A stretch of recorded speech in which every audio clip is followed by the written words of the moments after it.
Muammar Gaddafi adalah sosok pemimpin yang membawa banyak perubahan besar pada negaranya. Libya yang dulunya adalah negara miskin menjadi negara kaya dan maju dengan banyak kebijakan yang sangat pro-rakyat. Namun kepemimpinannya berakhir karena dilengsarkan. Begitupun dengan hidupnya yang berakhir sangat tragis. Kematiannya membuat negaranya yang dulu maju menjadi negara yang tak henti-hentinya dihantui perang saudara yang tidak berkesudahan sejak lengsernya Gaddafi dari kepemimpinan. Proses kematiannya begitu tragis. Ia ditangkap, diseret, dan dianiaya oleh rakyatnya sendiri. Padahal saat Gaddafi dengan keji, Libya merupakan negara dengan PDB yang tertinggi di Afrika. Angka harapan hidupnya tinggi, tingkat kemiskinan rendah, serta hak-hak dasar rakyatnya juga dikatakan semua terpenuhi. Lalu mengapa kemudian Gaddafi dilengsarkan, dan berikut Imin akan menjelaskannya.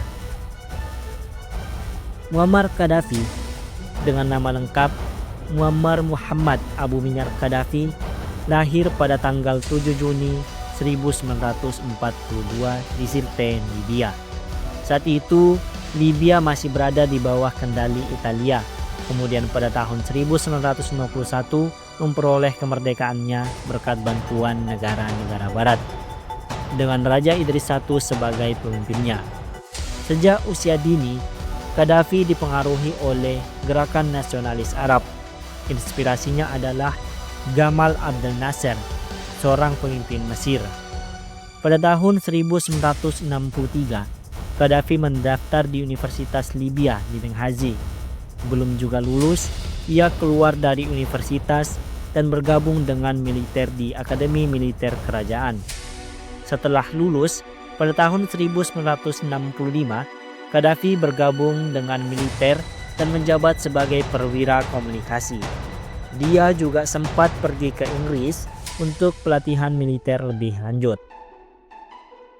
Selama masa pemerintahan Raja Idris I, tingkat korupsi meningkat dan pemerintah yang dipandang sebagai pro-Israel, sehingga membuatnya kurang begitu populer di masyarakat, termasuk Gaddafi yang tidak menyukai pemerintahan Raja Idris. Karena itu, pada tanggal 1 September 1969, Gaddafi memimpin beberapa perwira muda melakukan kudeta terhadap Raja Idris. Saat kudeta, pasukan dan tank berkumpul di kota pada dini hari. Dalam waktu 2 jam saja, mereka telah mengambil posisi kunci dan istana kerajaan, markas militer, dan keamanan dikepung. Semua komunikasi dengan dunia luar terputus dan jam malam diberlakukan. Gaddafi kemudian diangkat menjadi panglima tertinggi angkatan bersenjata dan ketua Dewan Komando Revolusi, badan penguasa baru Libya. Pada usia 27 tahun, Gaddafi menerima promosi dari kapten menjadi kolonel, pangkat yang digunakan sepanjang hidupnya, dan menjadi penguasa Libya. Dia hanya butuh 3 tahun untuk menasionalisasi semua perusahaan minyak yang dikuasai Eropa dan Amerika Serikat dan menempatkannya di bawah manajemen Libyan State Corporation. Dengan menasionalisasi perusahaan minyak asing ini, pemerintah mampu memproduksi 1,5 juta barel minyak per hari pada tahun 2010, sehingga pemerintah memiliki aset sebesar 150 miliar US dollar dengan populasi hanya 6 juta saja. Minyak adalah pendapatan tertinggi bagi Libya, sehingga menjadi jantung ekonomi negeri itu. Sejak di bawah kendali negara, keuntungan minyak mengalir ke seluruh rakyat Libya lewat program sosial pemberdayaan.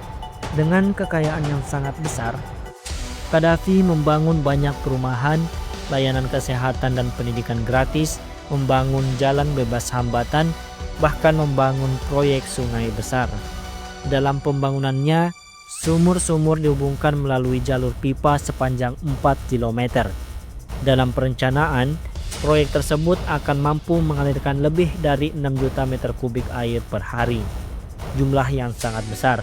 Gaddafi juga berencana membuat mata uang dinar menjadi alat pembayaran di seluruh wilayah Afrika dengan nama United States of Africa. Kebijakan-kebijakan itu berhasil mengangkat derajat hidup rakyat Libya dari bangsa termiskin di Afrika tahun 1969 menjadi negara dengan peringkat indeks pembangunan manusia tertinggi di Afrika pada tahun 2011. Bahkan pada tahun 2010, Libya disebut sebagai negara dengan kualitas pembangunan manusia dalam kategori tinggi di Afrika. Bayangkan tingkat melek huruf mencapai 88%, angka harapan hidup 74,5 tahun. Pada tahun 2010, PDB per kapita mencapai $13.000 Amerika Serikat. Karena kondisi ekonomi Libya yang baik, ini menjadi daya tarik bagi lebih dari 4 juta pekerja migran dari Mesir, Sudan, Maroko, Tunisia, Palestina, dan Turki. Dia jugalah yang mensponsori pembentukan Federasi Perempuan Libya tahun 1971, lalu mensahkan undang-undang yang melarang perkawinan usia di bawah 16 tahun. Intinya, di masa Gaddafi tidak ada lagi diskriminasi pada wanita di Libya. Tidak hanya itu, di masa sebelum Gaddafi, tarif panggilan telepon di Afrika adalah paling mahal di dunia karena mereka masih menyewa satelit komunikasi dari Eropa. Pada tahun 1992, 5 negara Afrika, termasuk Libya, ingin membangun satelit komunikasi mereka sendiri untuk mengurangi tarif.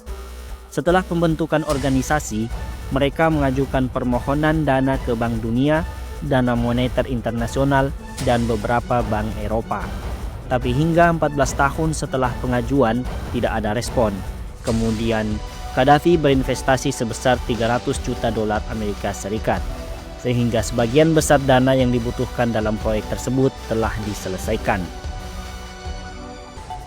Setelah itu, Bank Pembangunan Eropa lalu menambahkan $50 juta Amerika Serikat dan Bank Pembangunan Afrika menginvestasikan sebesar $27 juta Amerika Serikat.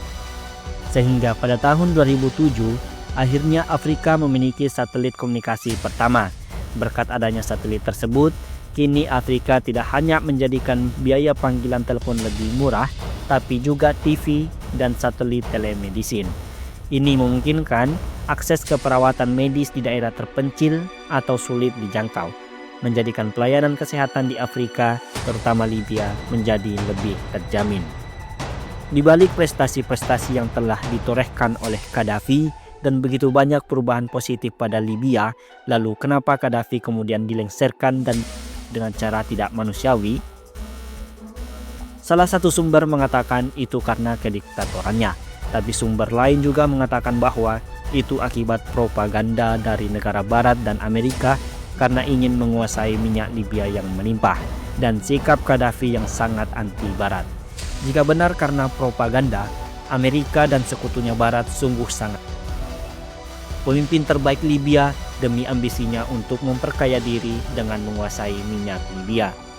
Sumber lain mengatakan Muammar Gaddafi menjadi arogan setelah banyaknya hal-hal positif yang telah dilakukan. Dikatakan juga bahwa untuk memuluskan semua capaian tersebut, ia menghalalkan berbagai cara termasuk melakukan kekerasan terhadap warganya. Oleh karena itu, ia disebut sebagai diktator. Ketika pemberontakan rakyat terjadi di beberapa negara Arab seperti Tunisia dan Mesir pada tahun 2011, sebetulnya tidak ada kemarahan sipil layaknya di dua negara tersebut di Libya. Yang terjadi hanya gerakan anti Gaddafi di Benghazi atau hanya berupa gerakan sektarian, bukan gerakan pro-demokrasi, apalagi gerakan rakyat. Namun, pemberontakan di Benghazi inilah yang kemudian dijadikan alasan bagi PBB dan NATO dengan mengatasnamakan perlindungan terhadap warga sipil untuk melahirkan resolusi PBB 1973 dan melancarkan serangan udara ke Libya. Sejak saat itu, Gaddafi menjadi buronan atas tuntutan Pengadilan Pidana Internasional yang telah mengeluarkan surat perintah penangkapan terhadap dirinya karena kejahatan kemanusiaan. Pada Februari 2011, gelombang protes terus mengalir untuk menggulingkan Gaddafi yang bercokol di tahta kepemimpinannya. Gaddafi melawan aksi demonstrasi dengan mengerahkan pasukan militer untuk demonstran yang merupakan rakyatnya sendiri. Akibatnya, pemberontakan besar-besaran tercipta dan terjadilah perang saudara antar tentara Gaddafi melawan tentara oposisi. Hingga pada akhirnya, pemberontak berhasil menguasai ibu kota Tripoli dan loyalisnya ditangkap pihak oposisi. Tentara Gaddafi terpukul mundur dan terdesak di wilayah yang begitu sempit. Bersama pengikut setianya, Gaddafi kemudian bergerak ke Sirte, tempat kelahirannya, bersama 15 truk bersenjata. Iring-iringan tersebut kemudian diserang oleh tentara NATO. Akibat serangan itu, seluruh truk pengawal hancur lebur dan 50 loyalis Gaddafi terkena serangan udara yang dilancarkan tentara Prancis. Sedangkan Gaddafi dan beberapa anak buahnya selamat dan melarikan diri dan bersembunyi dalam sebuah gorong-gorong. Tentara NTC dan NATO pada akhirnya berhasil menemukan dan membekuk Gaddafi bersama pengawalnya. Gaddafi langsung dibawa ke dalam mobil menuju kota Misrata. Dalam perjalanan terjadi baku tembak antara NTC dan loyalis Gaddafi. Saat itu Gaddafi terkena tembakan pada bagian kepala di tengah-tengah pasukan NTC yang mengamankannya. Sumber lain mengatakan Gaddafi menghembuskan napas terakhirnya dalam perjalanan ke rumah sakit. Sepeninggal Gaddafi, Libya tercabik-cabik dalam perang saudara tak berkesudahan. Setidaknya sejak 2014 hingga sekarang, ribuan orang meninggal dan tidak sedikit yang mengungsi. Sekarang, Libya punya dua pemerintahan yang saling memerangi. Yang pertama, pemerintahan yang disokong oleh PBB yang bermarkas di Tripoli. Dan yang kedua adalah pemerintahan parlemen yang disokong oleh Tentara Nasional Libya di bawah pimpinan Jenderal Khalifa Haftar yang bermarkas di Tobruk. Alih-alih pasca Gaddafi menjadi lebih maju dan beradab, justru terpental mundur dalam konflik antar elit dan kelompok-kelompok sektarian. Perang saudara menghancurkan Libya, produksi minyak yang merupakan jantung ekonomi terjun bebas dari sekitar 1,7 juta barrel per hari di tahun 2010 menjadi hanya 400.000 barrel per hari di 2016. Sebanyak 435.000 orang kehilangan rumah, lebih dari 100.000 orang mengungsi ke Italia, lalu sekitar 44% rumah sakit hancur total. Sebanyak 598 sekolah tidak lagi beroperasi, dan karena konflik itu, 279.000 anak didik tak lagi bersekolah. Singkat cerita, ada banyak kemunduran dan kerusakan secara ekonomi, sosial, dan politik pasca tergulingnya Gaddafi. Belasan tahun sepeninggal Gaddafi telah berlalu. Libya belum memiliki pemerintahan yang bersatu. Karena situasi yang tidak stabil, investor asing tidak berani masuk ke Libya dan sebagian besar dari 4 juta pekerja migran kembali ke negaranya. Sampai saat ini masih banyak masyarakat yang merindukan masa kepemimpinan Gaddafi. Tapi waktu tidak bisa lagi diulang. Nasi sudah menjadi bubur. Bukan hanya Libya, tapi dunia telah kehilangan sosok pemimpin karismatik yang mampu membawa negaranya menjadi negara makmur tapi dengan akhir hayat yang sungguh tragis. Demikian cerita Imin kali ini. Bagaimana pendapat kalian? Tulis di kolom komentar.